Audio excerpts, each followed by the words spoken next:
okay. So if you can just let us know, say hello in the chat, and where you're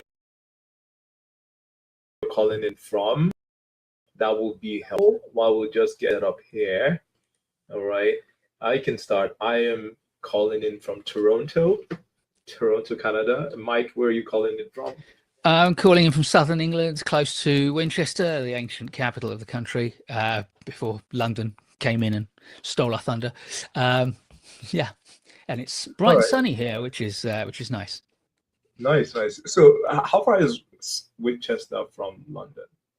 Oh, it's about 50, 60 miles. It's not far. I mean, you're in North America. Every distance is a long way. Yeah. So we're kind of next door to London in your terms, but no, we're about. I mean, it's about an hour on the train. All right. So I had no idea that was the former capital of London, England. Sorry. I said I had no idea that was the former capital of England. Yeah, I mean, it was kind of like the capital. I mean, the concept of capital has changed over the years. Not every country has. One time, Winchester was where all the action was in old England, but for a long time since William the Conqueror. So about 1,000 years we've had London as a capital. We're fine. Yeah. I grew up in London, so I've got an affiliation to London.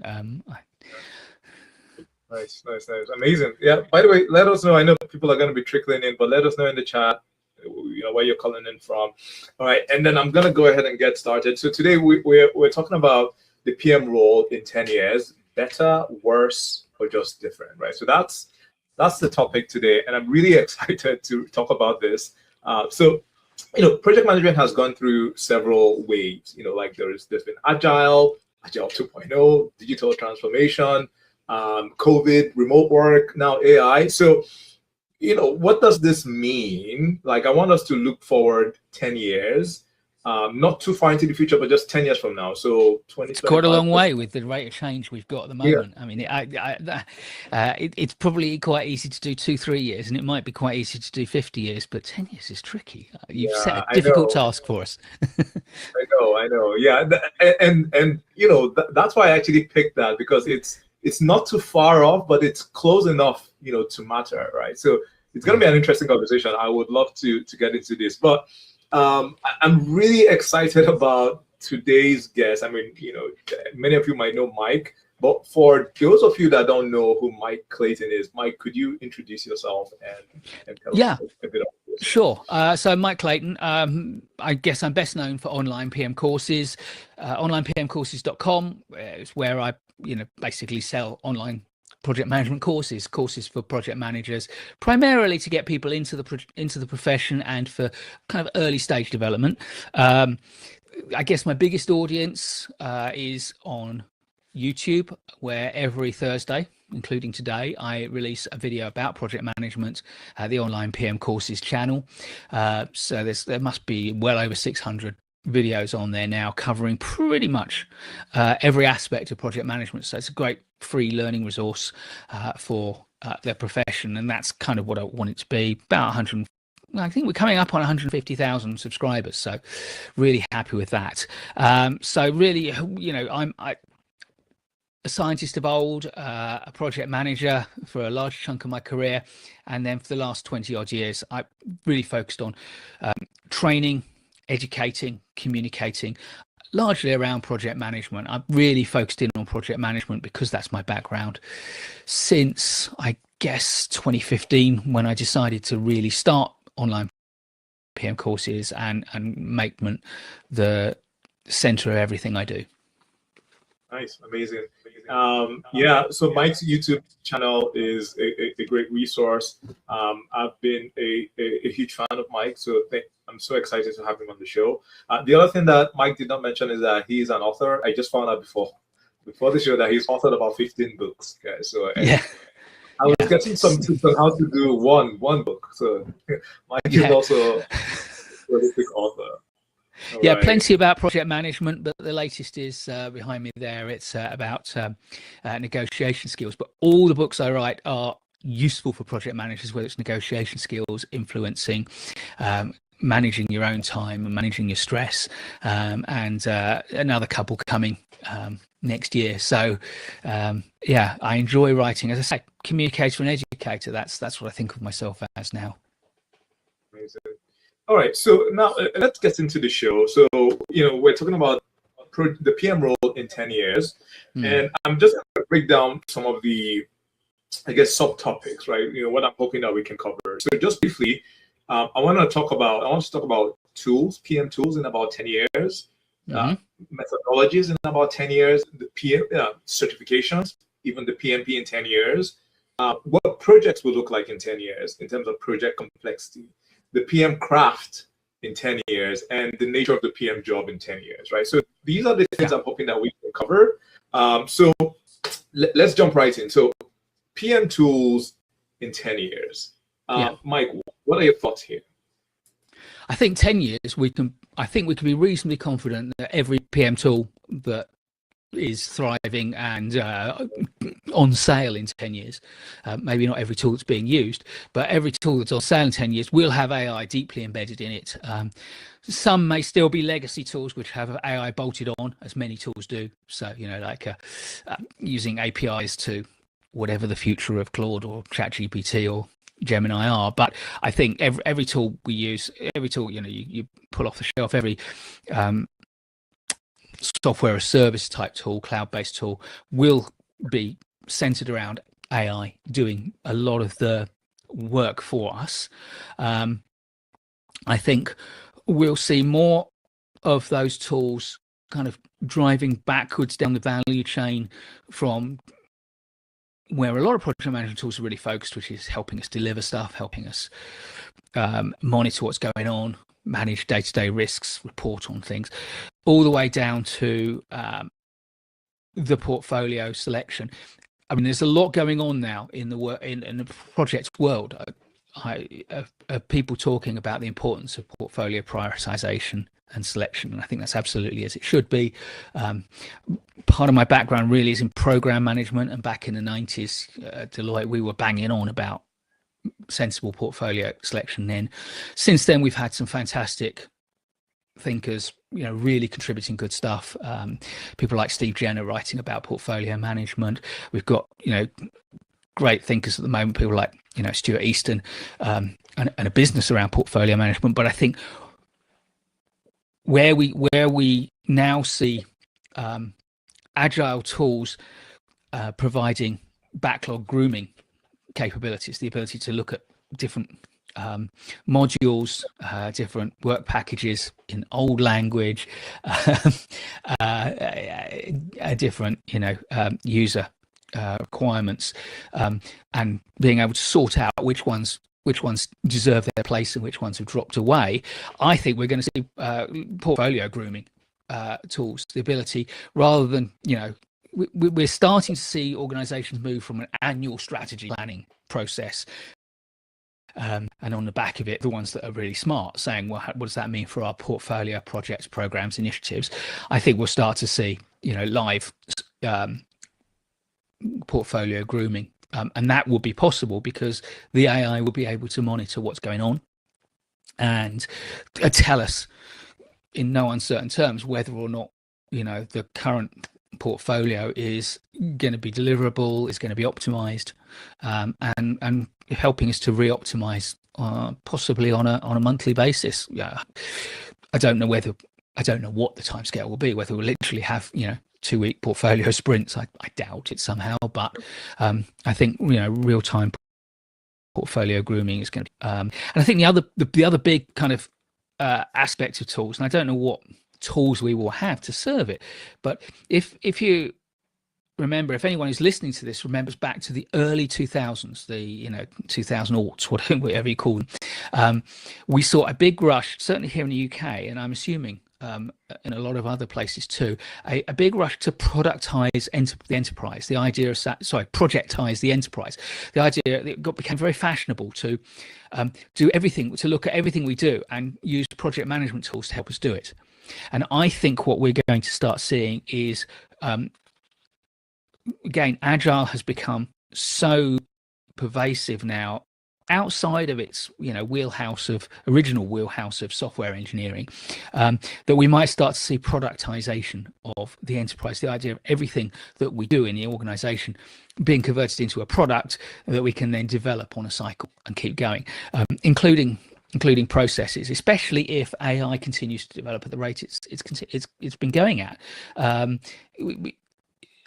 Once we get into the swing of really embedding and understanding AI, then we can start to upgrade our agents, upgrade the tools that we're using to run the business as well as to run our projects on a rapid basis. And I think productization might be the word, or a word similar to it might be the word that gets used. So I think that's what's going to happen. Tools, they'll be focusing on their AI native tools. They'll be focusing on much more granular portfolio shaping at one end, and at the other end, the kind of tiny end, everything will be treated as a product. So that's my prediction. I have absolutely no idea whether that's right or not. It's, as I say, I think it's quite easy to kind of forecast what things will be like in a year's time, because it will be a bit more than we've got now, and I think it will be really easy to guess, to throw things at the wall for 50 years time, because almost anything is possible that we can imagine now. But what of the things we can imagine today will be available in 10 years time is a bit harder, I think. What are your thoughts? I was getting to that, but just quickly, can you shed more light on what you mean by productization of the enterprise? Maybe can you? The idea of projectizing the enterprise was the idea of saying, can we use project management tools to do day-to-day operational stuff? And became quite popular in the aughts. It's fallen away now. What you then started seeing was everyone talking about, can we make the enterprise agile? And certainly some of the big agile organizations like the Agile Business Consortium, and actually Prince 2 Agile version 2, both talk about agile at enterprise level. Well, of course, as soon as you start thinking about agile at an enterprise level, what is agile really good at? What does sprints really mean? They're about developing products. So I think you might start looking at a process, an operational process, as a series of products. And so instead of thinking about how do we operate a process, how do we turn a process into individual products that we can swap in and out in a much more modular way, as the technology changes, and as just faster and faster. And the only way we'll be able to manage that is to modularize more of what we do and make it hot swappable. People have talked about the idea of turning your enterprise into a truly AI-based enterprise as being like trying to change the wheels on the car while you're driving down a motorway. Well, the only real way you can do that is to configure the car so that it's made of modules, so that if you take one out, the car won't crash. And those modules, I think, are going to be the products that we'll have. Right, that makes sense. And just given that things are changing so rapidly, and we need to be able to cope with increasing complexity and increasing speed. So maybe this might be to handle that. That's really interesting. Also, like the point that you mentioned before of continuous portfolio grooming, right? Yeah. So because instead of waiting for the 1 year annual planning cycle, but it's like, okay. Yeah. The AI has a good understanding of our strategy. Maybe even the AI was a partner in coming up with the strategy, so it understands that very well. And then it can help you like groom in real time the portfolio. So that's really interesting. So I actually asked. So I asked AI for help here, and for each one of these, it came up with. I asked it for what are some likely predictions and bold predictions. So I wanna maybe go through some of them and get your thoughts. So a likely prediction for PM tools, you mentioned like maybe because a lot of fragmentation when it comes to PM tools. You have like Jira, Asana, Notion. There's so many. ClickUp Monday. So it's saying that, okay, we might see more consolidation, right? I mean, and that's a commercial judgment. The reality is that consolidation happens in every industry at some point. The big players decide that they don't want quite so much competition, so they buy it up. Whether that's Paramount getting bought by whoever, or Paramount buying, whatever. It happens all the time. When I started looking for jobs, everyone talked about the big 8 accounting-based consultancies. And there's only 4 now, Deloitte and Touche and all that. But, even when I started, those 8 were mergers. Ernst and Winnie joined Arthur Young to become Arthur Ernst and Young. But Ernst and Winnie was a merger. So, yeah, of course, I think that's a good prediction. It doesn't tell us anything about what it'll be like to be a project manager. It'll just tell us that the tools we like to use will have a different branding on them. Yeah.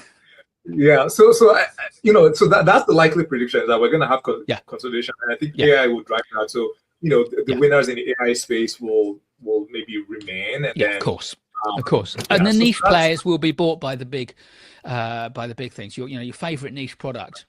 Whatever it is, and I won't name a few just in case they're all sensitive about it. But your favorite niche AI software product that really hasn't built AI ground up, rather than your Mondays and your Asanas and your Jiras, which are basically bolted on ChatGPT or Gemini into an existing product. But those companies will, the big ones, the Jiras and the Mondays, will buy up the little niche players to gain really good quality capabilities to bolt onto their broad generic capabilities. Right, for sure. And then the bold one, I thought this was pretty interesting. So project management tools as a category will disappear entirely, right? So I guess because work management will sort of be done, like it's going to be at the infrastructure level. So it's the tool will sort of plug into Slack and emails and all of that, and then behind the scenes, it manages work, basically manages the project. So that's a bold one. I like that, and I like it because I think it's that bold. Project, Microsoft Project gone. It's like that one's gone, because if you look at some of the big players, perhaps not Jira because they see themselves quite niche, but if you look at your Mondays and your Asanas, they are really presenting themselves as management tools that are managing, that allow us to, they're collaboration tools, not project management tools, really. Old dyed-in-the-wool project managers like I am will say, well, they're not really a project management tool, they're a collaboration tool with project management capabilities. Well, back in what, 2000, you saw SAP and Oracle and some of their then competitors, which went by the by, but they were creating project management modules within the enterprise resource planning suite. Don't know whether they're still there because I'm out of the ERP market, have been for 25 years, but those were building that in. There is absolutely no reason why you won't. I think absolutely you will have enterprise tier collaboration tools built into. AI needs data, and it needs a big old database, and that database will be a lot more efficient if it all is based on data gathered from one application, which looks at the finance, the personnel, the collaboration workspace, the project delivery workspace, the strategic planning work, because strategy planning feeds into portfolio, feeds into projects and programs, feeds into day-to-day collaboration. So yeah, I think we will see these tools, and whether they're called project management tools or enterprise management tools, or they're just built into the operating system of what we do. Yeah, good prediction. Well done, ChatGPT. Or which did you use? That was Claude. Yeah. It was Claude. Claude. Good. Yeah. Actually, I asked ChatGPT, I asked Claude, and I asked Gemini, and Claude gave the most interesting ones. Followed by ChatGPT and then Gemini. All right, so just a quick commercial Gemini break. Not just say it will be Google Project Management all the way. Yeah, I know. Sorry, LinkedIn. I know you're a Microsoft house. Yeah, and you're probably your AI is probably listening to us. I know, and flagging us. All right, so quick commercial break. If you're enjoying this conversation so far, We are beaming this on YouTube, on Substack, and if you're watching from those channels, please do subscribe. It's free to you, and it will mean a lot to us. If you are actually listening to this on podcast on Spotify, Apple, feel free to give us a follow and leave us a 5-star rating if you're enjoying this. And yeah, with that, we get back to the show. So now let's talk about methodologies. Yeah. So right now, there's agile, there's waterfall, hybrid, and maybe some other combinations of methodology. Where do you see like the methodology landscape in 10 years, Mike? I'm not sure where we'll be in 10 years, but I can tell you what I think the three methodology focuses will be over the next 10 years, or 10, 15, 20 years. So I think we're going to see this isn't really a project management methodology, but I cut my teeth as a project manager partly on business process reengineering back in the 90s. And the purpose of business process reengineering was to say we've got these new ERP tools, and they will manage our business very efficiently and automate our processes. But before we get them to automate our existing legacy processes, let's re-engineer the processes to make them efficient for use by ERP. Well, now we've got this AI set of AI tools which can make our processes run better, robotic process engineering, agentic AI. But the sensible thing is, rather than just throw those tools to automate existing processes that are not optimized, let's redo that. So I think project managers will be dealing with a BPR Mark II type methodology. But very quickly, you mentioned Agile and Agile version 2 and whatever. I mean, I don't know what Agile 2.0 is. If you look it up on the web, you get lots of different answers, because Agile 2.0 seems to be various people's different branded things. Agile 2, Agile version 2, Agile 2.0. Agile Business Consortium, of course, is on Agile 3 now. But I really hope that in terms of Agile and predictive, we are moving away from frameworks and methodologies, and thank goodness we have moved away from Agile versus predictive, or worse still, Agile versus waterfall. I think waterfall's a dreadful term because it's used pejoratively by Agilists. But I think we've got past those debates now, or at least the grown-ups have. And I think what we will start to see much more of is project managers growing up with the idea of project management is a holistic approach, and there's a whole bunch of tools, and some of them the old people call predictive, and some of them the old people call adaptive. But the new younger project managers call them project management tools, and they don't care where they come from, and they don't care, hopefully don't care, what the framework is in terms of, its history. They just care, is this framework fit for purpose? But 10 years time, I think we're not going to have a methodology. We are going to have what I'm going to term AI native delivery. That is to say, agentic AI structures are going to drive the delivery of our projects, and the project managers and AI are going to have to fit in around one another in some way. I have no idea what that is going to look like, but I spent quite a lot of time reading the work of and speaking with, and in fact, meeting up with, because we're not very distant geographically from one another, Martin Paver. And if your audience are interested in the real future of AI in project management, they should follow Martin on LinkedIn and read some of the free content that he's putting out. Next Gen Project Assurance is his latest publication, but he's also written Next Gen Risk Management, Next Gen PMO.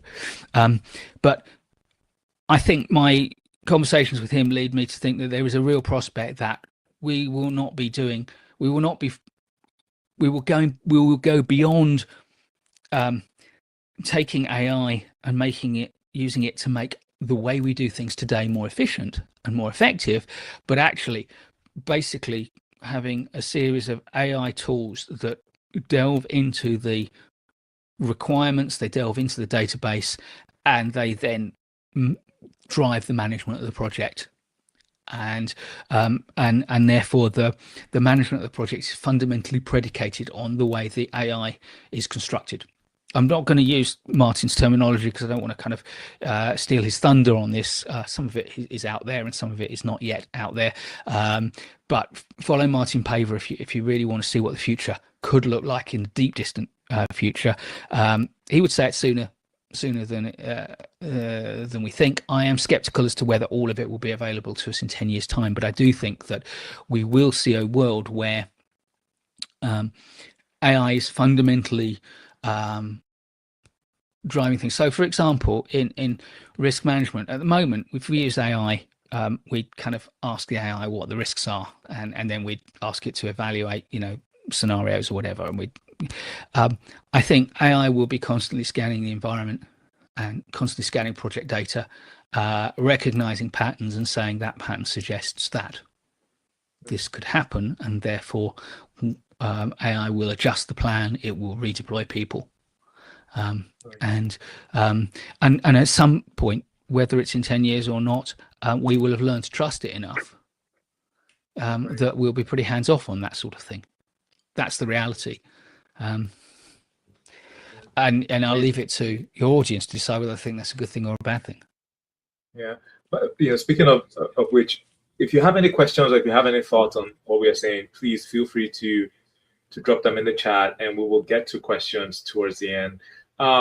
Yeah, so it's pretty interesting that Mike, what you mentioned was pretty much what Claude mentioned. So in the likely, it mentioned, of course, agile waterfall debate will become irrelevant. We're already seeing that happen now.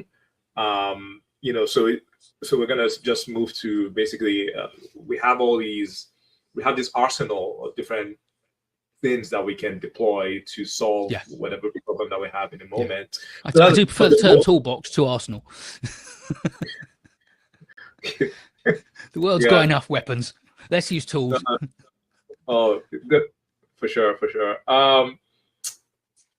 Then the bold, it says a new methodology emerges that's specifically designed for human AI hybrid teams. Yeah. Right. And you know what? I think it's about 5-10 years ago that NASA actually put the first AI tool, gave it an email address, and as part of a project team. It's happened. Right. And actually, I signed up for an agent, and basically, it's so the agent has an email, and it can just go off and do things, and it has a name and all of that, and it's basically an employee. So I thought that was pretty interesting. You can browse, and you can click and do. So that was really fascinating, and it can do things on your behalf. But like sometimes you just need to log in. But whenever I get all those login messages, I don't, because I'm worried about security and data. Yeah. All right. So now the next topic is AI in 10 years, and I think we've already been covering this. But one thing that I think will happen is that we will have more and more agents, and agents will become even more powerful. So I mean, we're already seeing that happen. So I don't really think like this is a leap of a prediction per se. No. AI. I mean, if you think about AI in phases, I think phase one was assistance tools that can do stuff for you, and we're there. Big tick on that one. We're using it. Most people listening to this will be very familiar with getting help from Claude or ChatGPT or whatever. AI integration into existing tools, I think there's a big tick on that now. You look at all the big project management, portfolio management tools, players, whether they're the dedicated tools like your your one plans and all of that, or whether they're the, if you like, the collaboration based tools like Asana and Jira. They've all got AI built in. Some of them fantastic, level of integration, high capabilities, some of them weaker, but that's a big tick, I think. What comes next is AI agents being packaged in that really do have high levels of capability and can hand off to one another, and therefore the human in the loop is about marking their work between stages, not about receiving something from an agent, processing it, and then giving it to a new agent. They will just chain together. And as I say, true AI delivery will be when organizations realize that that human in the loop is just reading it and saying yes. There will be a danger period when people are doing that before it's reliable, because humans, we're lazy, and mistakes will be made, but they'll get shaken out, because the fact is that AI doesn't get tired, it doesn't get bolshy, it just grinds through the work. The same reason why, if every vehicle on the roads were a AI driverless vehicle, it would cut road deaths to a fraction of what they are today. The technology we have today would do that, because you get to a junction if four AI cars get to a junction, they're going to talk to one another and negotiate, and none of them's going to get impatient and say, fuck it, I'm going. Because but humans, we do that, and then there's a pile up and the junction's closed for an hour and people lose. So I think AI is already very good, but we will be too trusting of it too early. We'll make our mistakes and then we'll sort those out. I'm actually very optimistic about what AI can achieve, but of course there are lots of doomsday scenarios which are also plausible. But I think in project terms, we'll have in 10 years time AI really taking over a large part of the project space, which has consequences, of course. Yeah, speaking of consequences, so what do you think about this? That as AI is sort of eating up what project managers do, the people that will be most affected, at least initially, will be junior PMs, right? So maybe 60 to 70% of what junior PMs do today will be handled by AI. So what do you think of that? Firstly, the obvious ramification of that is, how are tomorrow's senior PMs going to learn their craft? Because I'm sure, like me, you learned to be a good, experienced senior PM by being a poor, inexperienced junior PM for a while and then learning stuff. That's a problem. But I think the reality is that we're all at risk, because junior PMs today, I mean, a lot of what junior PMs and PMO staff have been doing for the last 10, 15, 20 years, AI can already do most of that. That's today.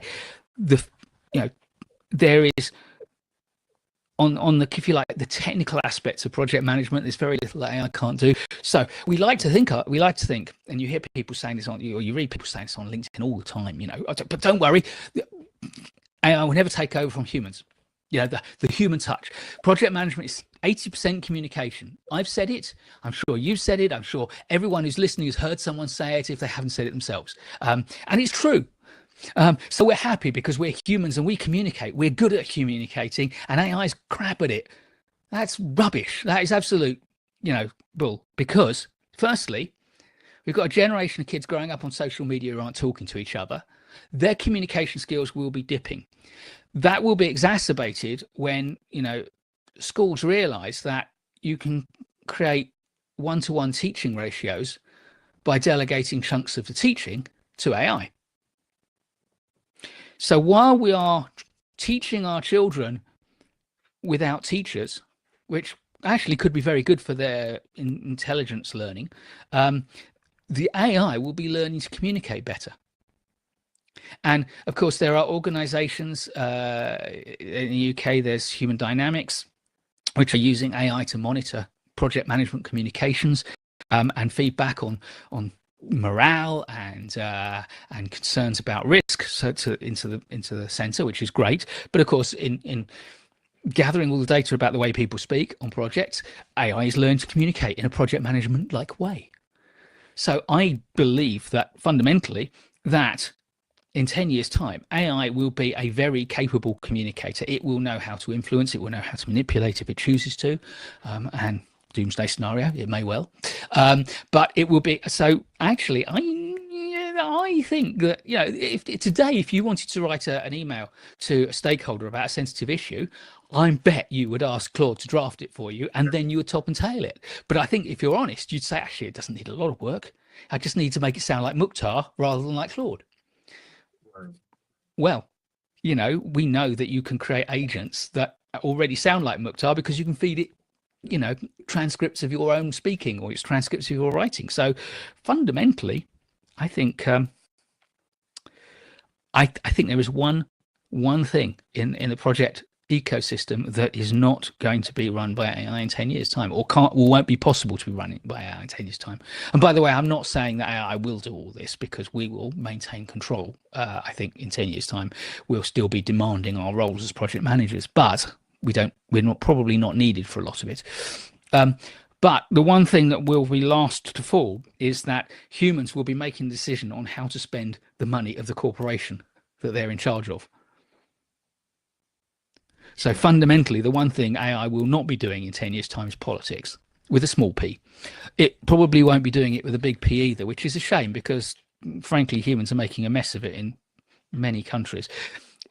I say I like tools better than I like the Arsenal methodology, but if a fool with a tool is still a fool, then an arse with an arsenal is still an arse.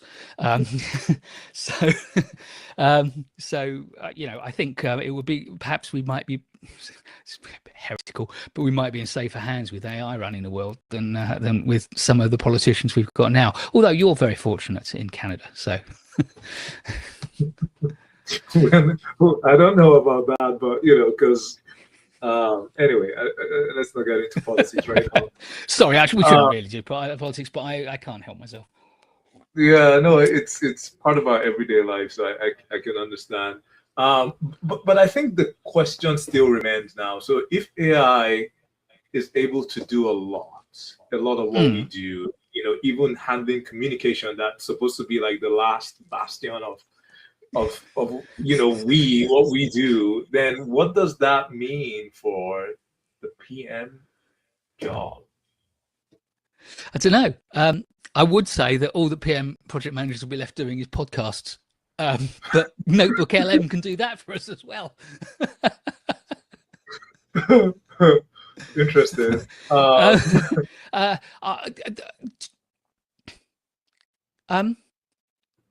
There was a time when monks would have said, "Don't worry, they'll always need monks to write books." Yeah. We don't. We've got printing machines, and now we don't even need to print them. We can distribute them digitally. It is not out of the question that the whole world of project management as we know it now will be radically different. Maybe not in 10 years, but in 50 years time, you may not see project managers and project teams. You may see a portfolio director making strategic decisions, and then an army of agents fundamentally tasking contractors to do the specific work that needs to be done. And of course, those contractors will not need to be humans when we're developing software, but of course they will still need to be some humans on site when we're building bridges. That said, when we're building houses, probably largely robots. You know, robots can build houses now. You just need to, you know, code in the specifications, which AI can do. You need to feed it the ground conditions, which of course technology can measure and AI can assess. So really and truly, I'm not sure about the 10 years figure, but there will be a time when I think the profession that we might call people project managers, but they won't be doing what we do now. I don't know what they'll be doing. Yeah, it'll be a legacy. It'll be a legacy name. It's a term. Yeah. Yeah, no, I know this is a tricky one, and I'm more of an optimist. I still do believe that the profession would stay, but I'm not just quite sure in what form. But I'm just gonna throw out some stats. So PMI has this recent study of the talent gap, and they predict that by 2035, we're gonna have 65 million PM professionals. And this is taking into consideration the AI equation, right?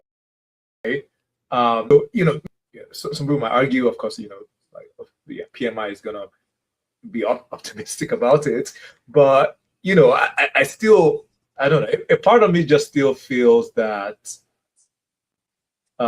we are gonna have a relevant role. Actually, this brings up a good point. So right now, we're seeing a trend of organizations wanting to become flatter, right? So removing just removing middle management. Like this is happening a lot, and lots of layoffs. And when I see that, I can't help but think, okay, the executives are still there, the leadership is still there, the people that are doing the work are still there. If you're not removing middle management, you need people that will be able to coordinate activities that are going on, right? And that cannot be left to the executives, right? Because they're too busy. I mean, I've seen that a lot of times. It's like, okay, we don't need a project manager. The VP is like, cannot just give the focus, and then they hire a project manager. So if you're removing that middle layer, I see an opportunity for more PMs.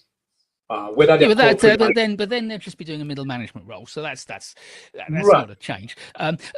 Look, firstly, I would say that I am not being pessimistic. I don't feel that you say you'll be more optimistic. I actually don't think it's pessimistic to say, maybe the project management role won't be there, because if you look at it from the point of view of the people who are listening to this, who will be at various stages of a project management career. But even if we take the youngest person listening to this, let's say we've got an 18-year-old who is thinking about studying project management or thinking about studying business and moving into project management. For you, there is, a good number of years, maybe 10, maybe 20, maybe only 5, but there's a good number of years doing good project management stuff. But the key is you will learn so much doing project management that if you are, for want of a better word, agile about it, you can then morph your career.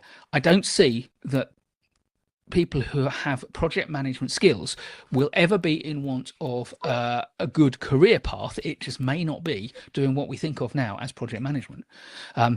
The people who say, you know what, all I'm prepared to do is learn project management and then stick and do that, those people, they will be the brontosaurus of the 21st century, because if you're not prepared to change and the world changes, then you're going to get left behind. Right. No, that's well said, because even for many of us that became project managers, we didn't even start out with a project manager title. Like a lot of us became accidental PMs. Yeah, absolutely. But even if you pivot to something else, like that skill set of driving, of execution, like that is needed no matter what you're trying to. And a lot of us who became project managers are no longer project managers and thriving, because we're taking those skills and, I'm writing books about stuff that isn't project management. You're helping people build careers. I've seen people in the chat who are active project managers, but also extending their journeys in different directions, which is giving them options. Right. Amazing. Let's talk about certifications in 10 years. Oh yeah. What? What's your prediction? I don't know. Look, PMI is big. APM in globally, and particularly in the North America area. APM here in the UK, very big. IPMA, IAPM, Prince2, Scrum.org. They've all got a vested interest in selling certifications. But what are certifications really good for? They have two purposes. They have the purpose of learning how to do stuff, and they have the purpose of getting a job or a better job or whatever. The problem with certifications like, frankly, PMP and some of the others is a lot of people are treating them as a way to get a tick in a box that is going to get them a job, and they are rushing through and they are not learning it. The way you learn project management, yes, you do need to do some reading, you do need to do some training, whatever. Frankly, come to online PM courses, do some training. But the reality is that we learn most of the stuff on the job. The value of a PMP certification to most people is it will get me a job. And why is that valuable? It's valuable because recruiters are lazy bastards. And they would rather say, oh, well, if you've got a PMP, you must be good. Tick. We'll interview you. AI recruiters, because their jobs are on the line too. AI recruiters hopefully will have a much deeper data set than did they pass the PMP 5 years ago. I mean, and basically PMP is binary. You either get it or you don't. So someone who scrapes by doesn't have to declare that they scrape by. They say, oh yeah, my PMP. And we know that people are getting their PMPs that don't have PMI's required time served experience. So they've just learned, and it's easy. I know people, I don't want to trivialize it, but frankly, anyone with intelligence can read the books and pass the exam if they put the work in. Doesn't mean they understand project management. It means they understand books enough to answer the questions. And we also know that some of the PMI's questions, frankly, the correct answer is the one in the books, but it's not what most project managers would do in some circumstances. We see that on LinkedIn frequently, example questions. So AI recruiters, on the other hand, will be able to look at your CV and look into the databases and say, oh, you were involved in XYZ project that delivered 3 weeks late.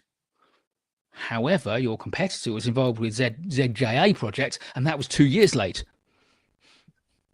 And so it will have all that data about you. And one tiny data point is, did you pass your PMP 6 years ago? But actually, it will, for internal promotions, it may even have access to the email chat where your colleagues say, you know what, Mukhtar's a good chap. I really trust him.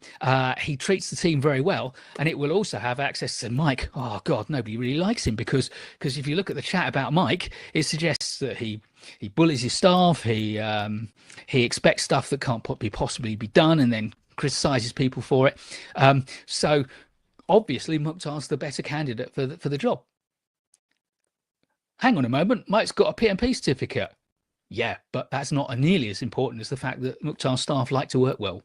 Like to work with him and stay late because he asks them to, not because he tells them to.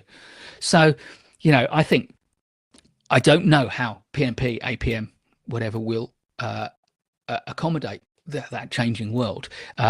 They're rushing to incorporate AI-based certifications, but the PMP, it changes in July. But does it include anything about working with agents, programming agents effectively to do the job you need, using agentic-based tools? No, it doesn't. Well done, PMI, keeping up with the times. Frankly, neither does APM and the others.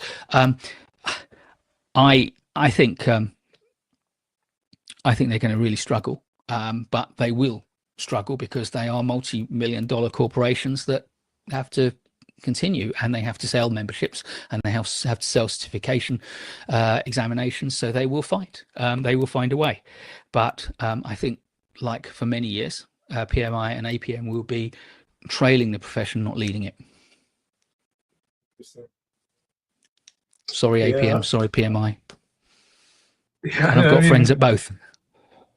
Yeah, I have my PMP from a long time ago, so I might be one of those people that you in your example.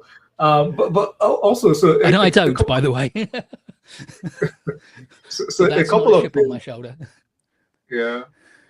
No, a couple of things came to mind when you were speaking, and one of them is that right now AI can pass the PMP in flying colors, right? Because AI can pass the bar exam. And like many of these other exams, so the PMP should be a piece of cake for it. Yeah, that's right. Because I think you can. When I did my PMP, I think I went into a center to do it. But I think right now you can do your PMP online. Yeah, right? but the proctoring system is designed to stop you having ChatGPT next to you. Okay, but what if you have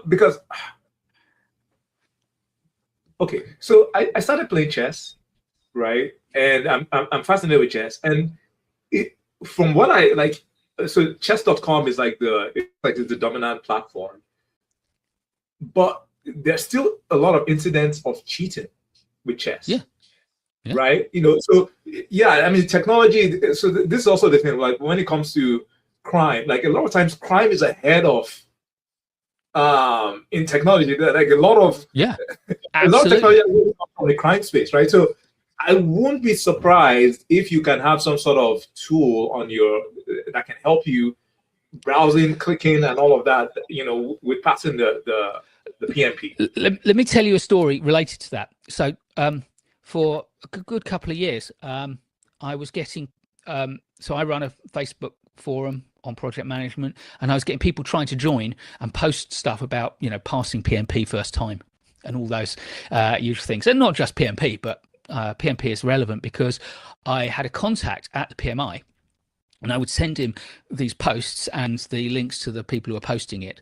And his background was in law enforcement, and he, on behalf of PMI, his job was to chase down these bad actors and put them out of business. And I said, look, let me put you on my YouTube channel to talk about not the secrets of how you do it, but the fact that you do it to give people confidence that PMI is on top of all this stuff, and that the people who try to buy their PMP certification are going to be frustrated by PMI actually sorting this out. His boss wouldn't let him, interestingly. Yes, PMI, I'm calling you out on this. And actually, funnily enough, I sent him one recently and it bounced. I think he must have left. But the reality is that PMI is aware, or has been aware, of the threats to its exam integrity. But you're absolutely right. Early adopters of any technology are crime. Crime and pornography, by the way. When the internet first appeared on our radars, you know, right, if you remember back in 2023, when everyone started to become aware of ChatGPT and AI, you know, back in the mid-90s, everyone became aware of this internet thing. And so I was at Deloitte and I went to see some of the experts in internet stuff, and I said, Peter, you know, as an ordinary individual, how do I kind of keep up and find out what's going on? And his advice to me was follow the porn. Because the porn, he said, porn is always the first adopter of every new technology. It's also true, by the way, of AI. You know, porn is using AI. We know that, as is Grok. But I didn't take his advice because I was too shy. I was, you know, like nerdy kind of kid, didn't want to do that. And I don't actually recommend people follow the porn. But the fact is, you're absolutely right. Grey sectors, whatever they are, whether they're crypto, whether they're distribution of drugs, whether they're distribution of pornography, whether they're exam writing services. And by the way, there's a lot of those out there that will write your exams for you, sit your exams for you. They are all using the technology very smartly. Whilst, you know, the good people like you and I, we just kind of ask Claude, you know, for the answer to a question, or you did, but then you declare it. I didn't. I very deliberately, you kindly sent me an indication, sorts of things we talk about, and I kind of sat down this morning with a cup of coffee and I thought about them. And I thought about these things for a long time, and I kind of crystallized my thoughts and said, well, what will I say to you that's provocative but defensible, but actually interesting and relevant? And but yeah, the bad actors, you know, humans are going to human. And that means that 99% of us are going to be good to one another, and 1% are going to be in it for themselves. Right. Yeah. Well, a really interesting conversation on certification. So well, you know, I hopefully the best, well, I mean, it all sorts itself out, you know, in the end. But it would be interesting, like, if it becomes a major problem where it's like you can't quite trust the PMP, which is the gold standard, then what happens? So, but I think, like, you know, just given the stakes, that PMI will probably take steps to maintain the credibility of. Absolutely, they will. Although I have to say, I have to take issue with the premise that PMP is gold standard. Okay. Not because I've got anything against PMP, but you know, if you're looking for a kind of gold standard of professionalism, you probably better to look at the APM's chartered thing. You know, you need, you know, a few years experience and an exam to be a PMP, which is, you know, not nothing. But you look at what you need to get to be a chartered member of the APM, you know, a fellow, or not a fellow, that's by invitation, a chartered member of the APM, and that's a lot higher standard that APM sets. So if you look at the people who, you look at the APM members in the UK, then if they're a chartered member, you know that they've got the grey hairs, they have been there and done something of real substance, and their peers recognize them. So APM has a series of exams, but then above them is that charter member, and that's probably the nearer to a gold standard. And the fact that that's people in a room talking to you to make a decision kind of precludes some of the AI cheating as well. Interesting. I didn't know about the process, you know, for the APM certification. Yeah. So is it international, or is it mostly just UK Internationally available, but and they do have kind of outposts in some places where APM is more highly regarded. But remember, they do have 3 tiers of examination. What is it? PFQ, PQ, PMQ. But then on top, the top tier is by written application and interview, and that's designed for very senior professionals who have got a lot of experience. And so I think that's probably more of a gold standard. But yeah, PMI will defend themselves, I'm sure, because they have to. If it gets out that people are passing the PMP by asking their tame AI API to take the exam, then it will kill their credibility. So they will spend a lot of money to make sure that's not possible. And the bad actors will spend a lot of money to try and find their way around it. It's the Red Queen thing, the faster you run means the others have to run that faster. And it's the biological fight between plants and animals on one hand and their parasites. Parasites find a way to, if you like, lig off their host, and then the host finds defense against the parasite, and then the parasite evolves. It's the same relationship. And arguably, big fleas have little fleas on their backs. The parasites feed off PMI, and then PMI feeds off the profession. So, and the profession feeds off society, and society feeds off the planet, and the planet feeds off the sun. Well, on that very cherry note, let's speak about project complexity in 10 years. What are your thoughts about that? Project complexity. Okay, I think AI, here's another area where AI is going to be, I have reason to be hugely optimistic about AI, because humans being humans and having limited brain power, our response to real world complex projects is to try to simplify them and I'm a physicist by training. In mathematical terms, we try and linearize them. We take this big, complex, non-linear mess, and we look for bits that we can pull out, understand, and treat as simple. And we hope that if we break our project down into lots of simple little bits, we can run each simple bit and get the full result, which sometimes happens, but sometimes goes spectacularly wrong. AI works in a very different way. If you try to predict the weather using what were modern techniques 5 years ago, you had masses of calculations based on very complex formulae and data sets. And it would take a long time to do the calculations, and you'd get, some sort of statistically significant answer, which would be right on some reasonable proportion of time. What they've discovered now is if you get AI to look at a smaller data set, it can produce faster answers that are more reliable, because it's not trying to use simplified equations to understand a complex system. It's basically forming patterns, and it's recognizing patterns. And so I think AI will help us to do much more complex projects much better. That's my hope. And then it will then break out those complex things into bits that can be simplified, and it will hand them over to simpler agents to do that, while the more complex agents deal with the integration at the top, the stuff that humans frankly are not capable of doing, because we can't think fast enough. We don't have the level of memory and processing power that some of these agents will have. All right.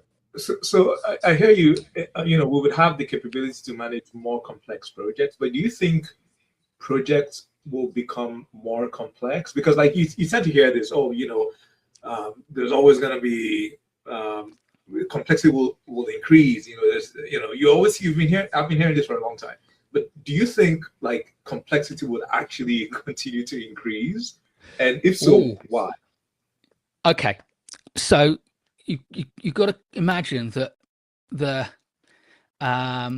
the range of projects by complexity is going to be something like a bell curve.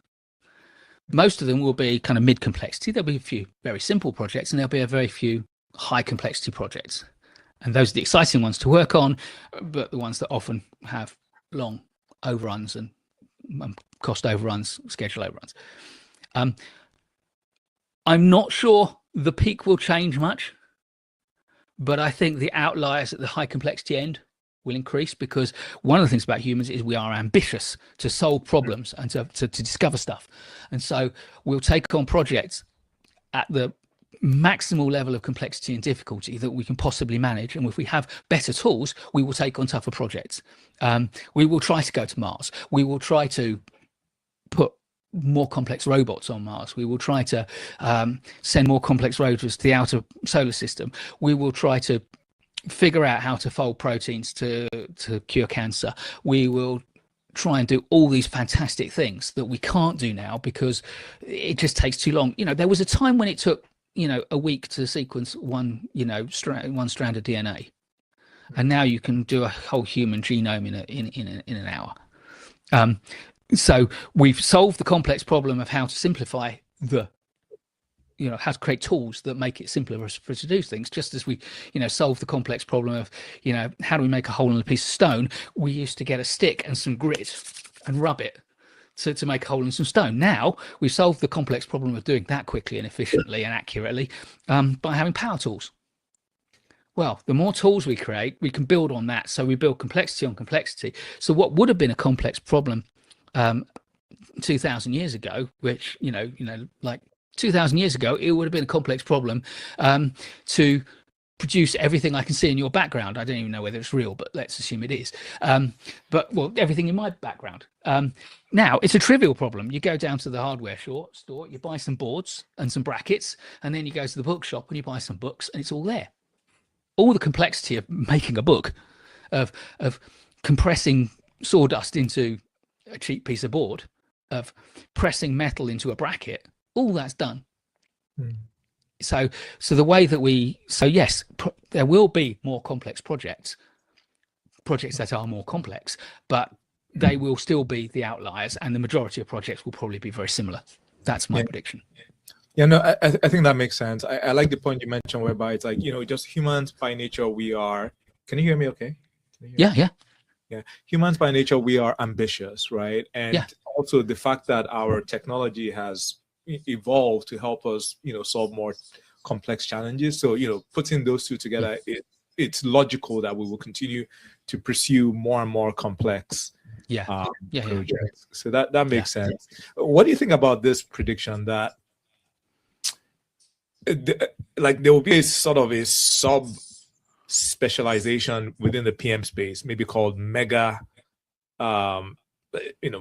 complex project specialists or something, that would evolve and these would be PMs that are particularly good at or trained at handling these mega complex challenges? What do you think about that? I don't think that's a prediction. There are those people now, and there will be those in the future. They don't have a name. They don't call themselves anything other than project managers. Maybe some of them call themselves program managers, but we can argue all day about the distinction between projects and programs. But the reality is there are people out there who can deliver the most complex projects. There are people, at NASA who can send people to the moon. Now, I'd like to think I was a pretty decent project manager. And I'd like to think that, having read some books and stuff, I could have a stab at thinking about how I might go about it. But nobody'd hire me to do it because I haven't got that track record. But there are people out there who have got that track record, who have developed it over the years. There are people who can build, these phenomenal bridges over gorges, or, join one landmass to another. There are people who can do all these projects, and they are the exceptional project managers who have been in the industry for a long time, have worked their way up, had the opportunities, and shown that they have both the combination of experience and training on the one hand, and, raw intellect on the other. And plus, of course, the personality traits that it takes to actually coordinate the people and keep you cool when things go wrong. I mean, we've all, project managers who are a bit nerdy about project management watch videos of things like, aligning two ends of a bridge when they finally get together and that final piece has to go in.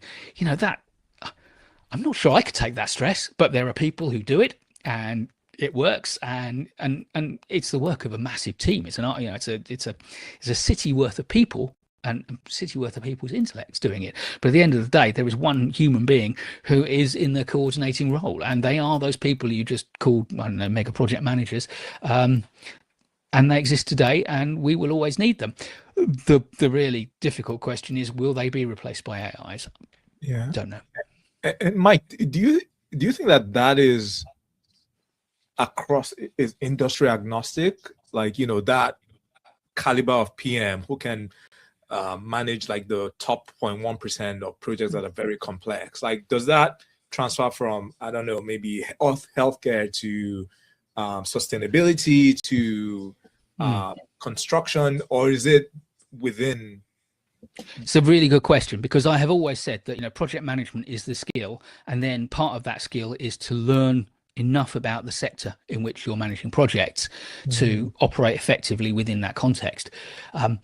There are those project managers, those high caliber project managers in every sector, whether they're creating the software that operates, a warship, big complex warship, or whether they're the project managers who are, delivering a massive bridge, or all those different areas.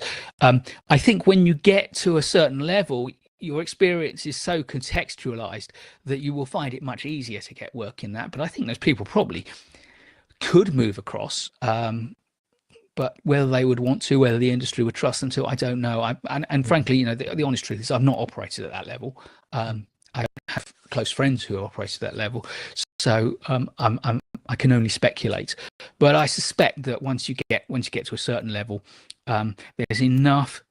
There are few enough people at that level in your sector that when jobs come along, you can find interesting work in the sector where you, or an adjacent sector to the one where you've worked. So I doubt we'll see these mega project managers, whatever they call them, moving from commissioning the next aircraft carrier to building the next bridge. It doesn't feel quite likely. Right. Let's pivot and talk about well-being and burnout. Yeah. So right now, according to a LinkedIn study, project managers suffer from the highest rate of burnout. According to the study, 50% of project managers either are burnt out or will burn out. I don't remember exactly. It's a LinkedIn study. How do you see things playing out over the next decade? Okay, so first of all, that surprises me that project managers have the highest burnout rate, and I suspect that is actually a function of LinkedIn's sample, because obviously the people who sign up to LinkedIn are going to be weighted towards certain industry sectors and certain professions. So there aren't going to be kind of many nurses and teachers on LinkedIn, and therefore their burnout level is not going to be measured. But yes, project management is a stressful thing. As a result of a period when I had a bit of a meltdown, I ended up researching stress and writing, and years later writing a book about it. I think I'm confident. I'm optimistic about the impact of AI on a profession, but I don't think it's fundamentally going to change the fact that some people overwork themselves, some people are overworked by their organizations, and projects are going to be stressful, and even AI is going to make mistakes and run things to the wire. So I think we're going to have high levels of stress, but I think we may well have a little period across different industries and different professions of some sort of kind of existential dread, because people take what you and I are talking about to mean that they're not going to have a job in 5 years' time. And some people that's going to prey on their minds, and they're going to let it prey on their minds, rather than putting their energy into thinking, how can I prepare myself for the next 5 years? They're going to be thinking, oh my God, I fear the next 5 years. But yeah, I think it's always going to be a difficult profession to work in for some people. And I noticed, I don't know whether you're still on the call, but I noticed flashing past the comments was James Evans, and James Evans has made a special study of psychological safety in the project environment. And I grew up in a project environment where some of the project leaders were not into what we now call psychological safety. They were into basically beating people up for not delivering. We need to be kind as project managers. We need to be kinder to our teams, and we need to be kinder to ourselves, and we need to push back against AI not being kind to us as well. So if you're still there, James, Oh, Bina's joined the call. If you're still there, James, give us a thumbs up on the chat just so I know, or something. Not that I'm actually looking at the LinkedIn feed, so it might not come through on the StreamYard feed. But yeah, if you're interested in psychological safety, follow James Evans, because he's got a lot of interesting things to say about it. Yeah, no, that's definitely fascinating. I'll definitely check that out. Yeah, so even from my personal experience, I would say it's very, very environment dependent, because I've been in environments where it's like you're given so much responsibility, you're very accountable, but you don't have the support, right? It's almost like you're being set up to fail. And like it's easy to just burn out in those environments. And then in other environments, you're given the support, you're empowered, and it's easier, you enjoy the work. And then there are other environments where you're supported, but you're not given the power or the authority to it's almost like you're a glorified admin, right? So yeah, I mean, I think it will be very, very environment dependent. But I would like to see maybe more awareness, because also I spoke to somebody else who is, so he has a project management background, and I think he was going to study psychotherapy. Like, so he was pursuing a master's, or like he wants to actually become a psychotherapist, and this is because of his experience as a project manager, right? So and I think his thesis is going to be like about stress and burnout in the project management space. So I thought that was really fascinating, because it's really niche, and maybe there are some nuances, in the project management space. Yeah, sorry, it seems like you wanted to. Yeah, I was going to say it shouldn't be niche. I think that's the whole point, really, is that it's not like sustainability. You shouldn't say, "Oh, I'm a sustainability project manager," or "I'm a project manager who's into psychological safety or understanding stress." It should be a core competence. Come on, PMI, come on, APM. Let's actually have all the syllabus for all of your different core exams, making sure that people understand the importance of sustainability, understand the importance of creating a culture within your team that makes people feel safe to say, "I'm struggling," safe to say the project's struggling, safe to say that's wrong. So, I mean, more strength to the person you're talking to for finding something that interests them and deciding to change direction and move there and do some research and thinking about it. And it's a hugely important subject, but the fundamental thing is every project manager should understand the impact of the culture they create on not only on the people that they are responsible for, and we do have a duty of care as managers and leaders, but also for the results they get. At the end of the day, I fundamentally believe you treat your team well, you will get better results for the project, as well as a healthier team. And frankly, if you're getting better results for the project and you've got a happier, healthier team, you will be happier and healthier too. For sure. Not vicious circle, virtuous circle. It goes both ways. All right, so now we're gonna move on to the comments and questions. So please remember, if you have any questions or comments, please put them in the chat. So this is from Anand. Hey Anand, with AI automating reporting, tracking, and forecasting, what do you think will remain the core value of a program manager in the future? Do you see AI reducing the need for PM roles, or actually elevating them into more strategic decision-making roles? Well, Anand, I think, as we said initially, I think yes, it will elevate program managers to a more strategic decision-making role. We need human in the loop on all the stuff that AI does, and it certainly shouldn't be making our decisions for us. But good AI should be presenting us with the tools that help us to understand the situation better, and therefore allow us to make better decisions. But the reality, I think, of developing AI is it will get better and better at making the same choices as we would have made. And there will come a time, when I don't know, but there will come a time when AI is constantly able to make the decisions we would have made, or perhaps even decisions that are better than we would have made, in terms of their outcomes. And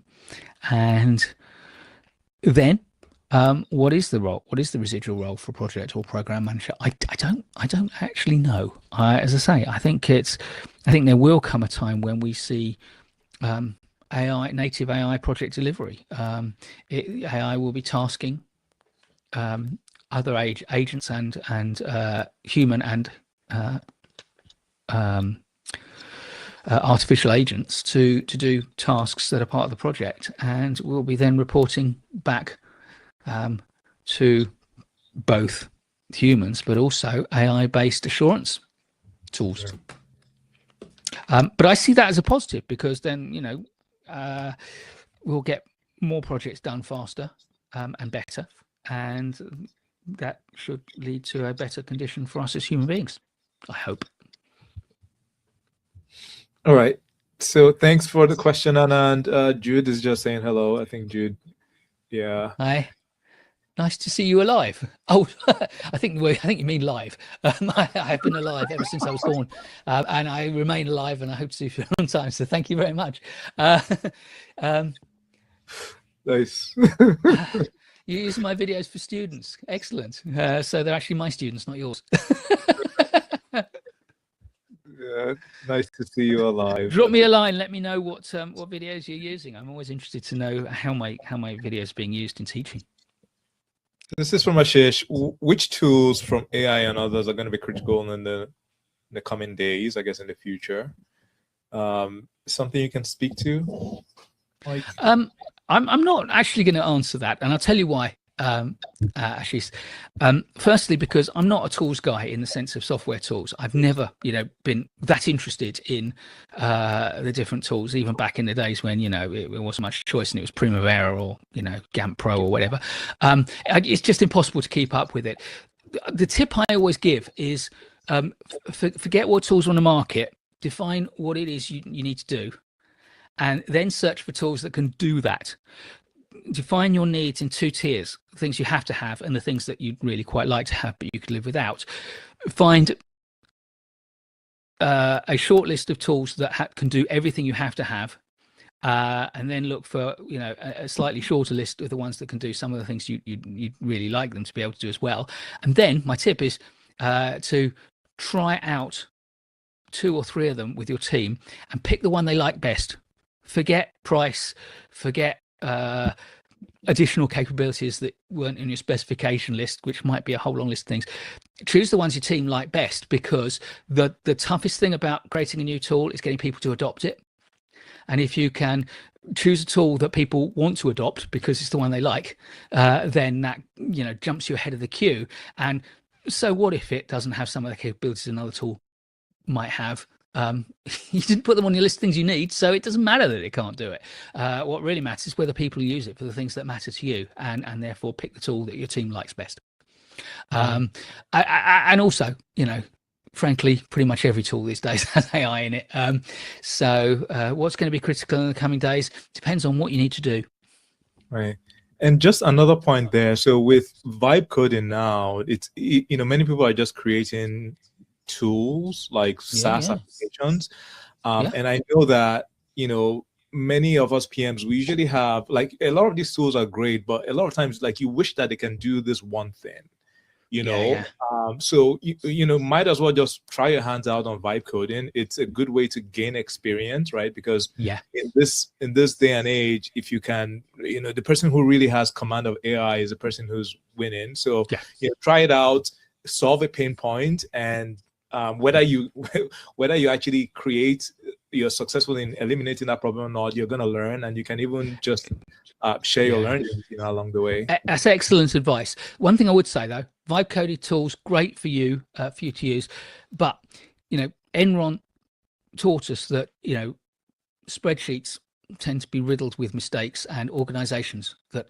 enterprise tier at enterprise level rely on spreadsheets have real endemic risks. Likewise, if you kind of build your own tools and you spread them through the enterprise, you're actually taking a big risk. There is still a value in human developers that actually know how to optimize software for enterprise use and make it reliable. But to get something done on your own desktop and meet the needs of your specific project, vibe coding, brilliant thing to do. And frankly, for a lot of things, you don't even need vibe code. You just just create agents by talking to your favorite AI tool and getting it to build and building an agent that just does simple things. Yeah, 100%. Yeah, no, developers are still gonna have jobs, but I think they're also facing an existential, like, the same discussion that we're having right now is also happening there. And there's like, okay, junior developers, are they still as relevant, and all of that? I think there's a whole load of developers thinking, you know what, I need to get better at refactoring. If I can refactor vibe coded stuff really well, then there's a job for me. But if all I can do is write the same stuff that the vibe coding can write, then there's not a job for me. So yeah, it's another case of the higher end developers are still going to be in demand. The low end early career developers are going to find it hard to find jobs. So how are they going to get to be high end developers? So they have the same problem that project managers have. Yeah, and I think this is the overall theme, right? So if you look at like each profession or craft, like there's this pyramid of what's the word now? Pyramid of competency, right? So at the very bottom you have people that can do that, the easy to do tasks, and those are going to be eaten up by AI. Like the further up you go, so we wanna sort of move up as much as possible, and also learn and keep abreast with AI, right? Right. So this next question says, if in 10 years AI and PM are collaborators, how about the organization's structure? Interesting question.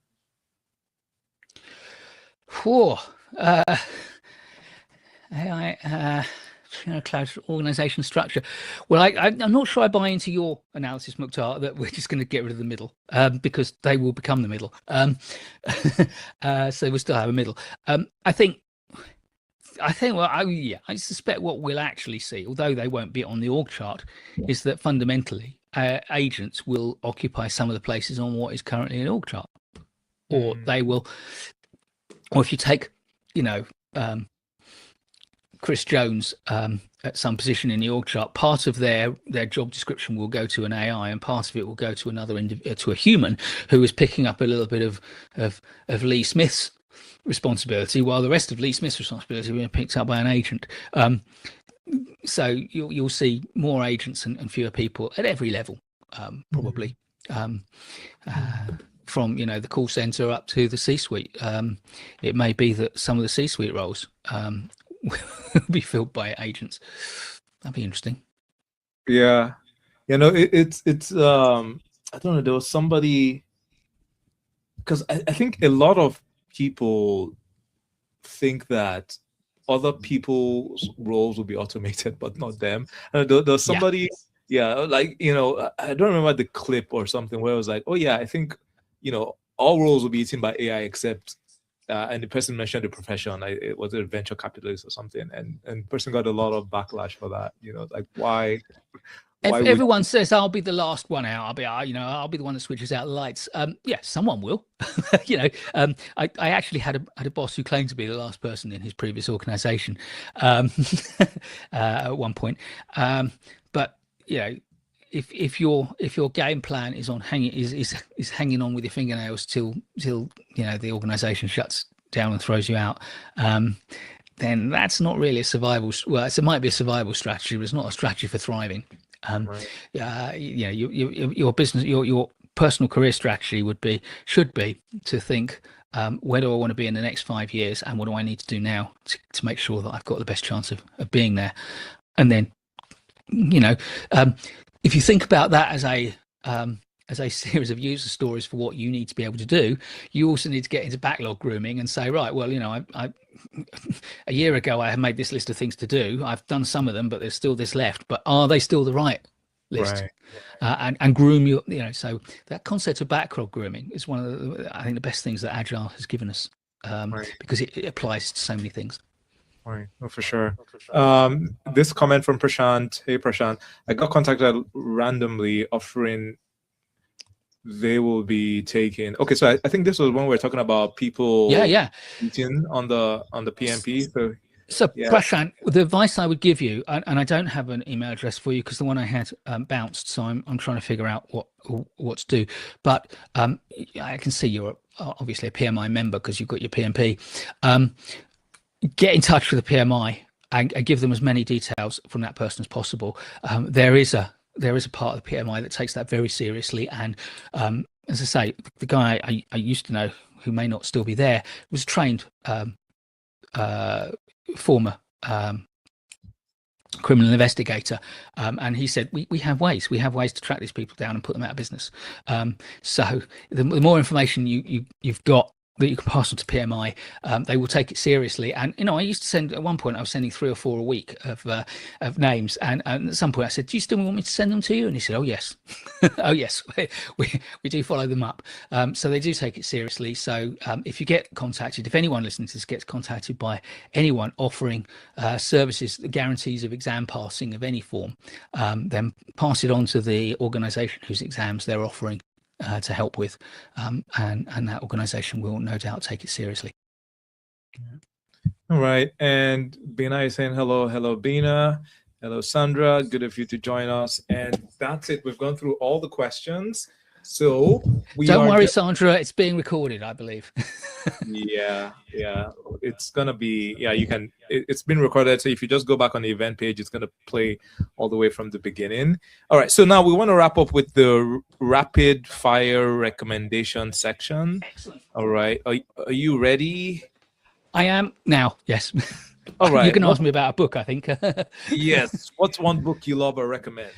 Okay, I have to recommend, and one of the, so Project Land Goes to the Movies, edited by Dawn Mahan and Jerry Manis, is a series of 22 essays, chapters. Each one takes a book, so it takes a movie and draws a project management lesson from it. It's fantastic. I wrote a chapter about Apollo 13. James Evans, who was on the call earlier, wrote a chapter about The Martian, I think. And it's fantastic, and it's available anywhere you buy books, but Amazon is always a good place.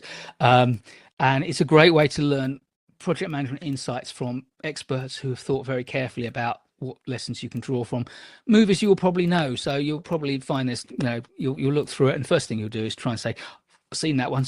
Oh, I haven't seen that one. And then you'll read the ones you've seen, but read them all. They're great. Project Land Goes to the Movies. Project Land Goes to the Movies. All right, what's one app you love or recommend?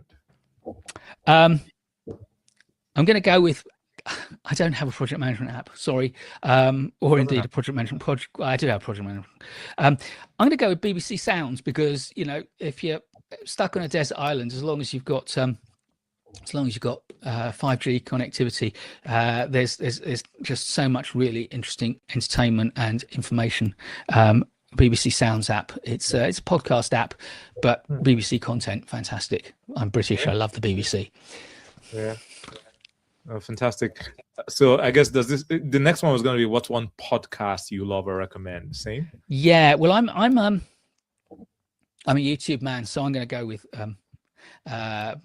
podcasty YouTubey thing. So if I can't recommend my own YouTube channel, I'm a huge fan, if what you're interested in is optimism about the future, of a channel called Huge If True, Cleo Abram, and she talked to Andy Weir, the author of Project Hail Mary, recently. She's talked to Sam Altman. She basically finds stories about things that are going to affect the future, and investigates them and presents them very well. If, on the other hand, you believe that people who fail to learn from history are condemned to relive it, then The Rest is History, which is a podcast, but it's also a YouTube channel, is fantastic. The Rest is History. Just learned so much from that. Great entertainment too. Nice. All right. And what's one productivity hack that actually works for you? My OATS principle. I use it every day, every week, every year, every month, every year. And it derives from psychology, human psychology, and from project management. Whether it's a day at a time, a week at a time, a month at a time, I do it quarterly as well. Ask yourself, what are the outcomes I want by the end of the day, by the end of the week, by the end of the month, whatever. When I know what the outcomes I want to achieve are, I then think, well, what activities do I need to carry out to achieve them? What did you call then I think OATS principle, OATS, outcomes, activities. Next is T for time. How long do I think each one's going to take? And then once I figure that out, how am I going to schedule it? S for schedule. How am I going to schedule it into my day, into my week? And every every week I create a notes plan, and I write it on a scrap of paper and keep it by my desk. And there you are. You can see that little purple line there. That's this conversation. So this is my notes plan for the week, which I made on Friday. And the last thing on Friday, tomorrow night, is to make a notes plan for next week. Nice. And is that structured day by day, like the 5 days of the week? I do it 5 days a week, and I divide my day into 3 chunks. But you can do it on whatever granularity. Start off by doing a notes plan for tomorrow, and do daily notes plans. But then when you get used to that, do weekly. But I also do, actually I don't do quarterly, I do 4 monthly notes plans. So I do divide the year into thirds, and I ask myself, so I'm coming to the end of my first third of the year. So towards the end of the month, I will do a notes plan for May, June, July, August, and then I'll have another one for September, October, November, December. I love that. And when it comes to the outcomes, do you have a number that you recommend that you stick to? Depends what time scale you're working over. But I mean, I divide my day into 3. So most granular I'm going to get is a major outcome per third of the day. But as you and I were chatting, at the moment, my days are filled with writing. So I have 1 outcome for each day, which is to write a chapter of the next book I'm writing, the current book I'm writing. I love that. And I love the simplicity of it as well. Well, in that case, you want Brilliant Time Management, or How to Manage Your Time, published by Pearson. Yeah. Nice. All right. And the last one, when you're stressed or overwhelmed, what helps you reset or relax? So in practical terms, actually dropping stuff, saying no, learning to say no, and dropping stuff. So I got a bit stressed a couple of weeks ago, and I basically cancelled every meeting in my diary except this one for April, in order to focus on the thing I thought was most important. And that actually just lifts, a load from your mind. But in terms of actual proper relaxation, I'm a kind of movies guy. I just really love just watching a movie, which is why I was so pleased to work on this project. He says, plugging Dawn's book again. But yeah, I enjoy watching a movie. Walking the dog with a podcast is also quite fun. Yeah. And just speaking of movies, because I'm very fascinated with project management behind the thing, like how airports are managed, like how a movie, so I'm like that's also something that like I've been thinking about lately, like this movie that you see, what went on behind the scenes, and like how absolutely project, come to be, I mean, a lot of the things we take for granted have masses of project management behind them. Everyone, I mean, it's a commonplace thing that everyone's got one of these in their pocket, but nobody actually understands how it works, because there's so much in it that even the person who understands actually what makes the screen display stuff doesn't understand how it does the calculations, and they don't understand how and that person doesn't understand how you package that up in a chunk of glass and metal. But the reality is there's a project manager that ran the process of product development that created the processes that bring this together.